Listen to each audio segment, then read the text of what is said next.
بقيادة حيدر عدواني، ساعد أكرم علي وأدهم عيسى وسجاد خالد. في غرفة الفار ليث فرحان وياسر هاشم.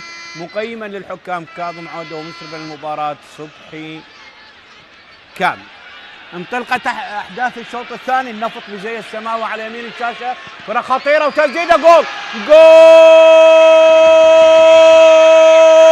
هدف ثالث في الدقيقه الاولى، في الدقيقه الاولى من عمر شوط المباراه الثاني، الدقيقه 46.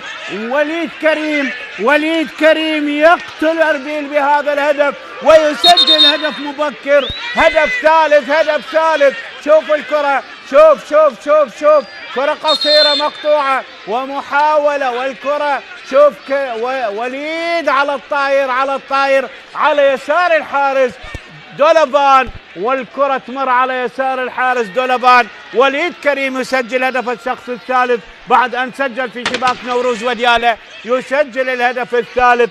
3 النفط 1 أربيل، 3 النفط 1 أربيل، 3 النفط 1 أربيل. وهدف عن طريق القائد، أن تسجل هدف في الدقائق 10 الأولى وتتقدم بفارق هدفين أفضل.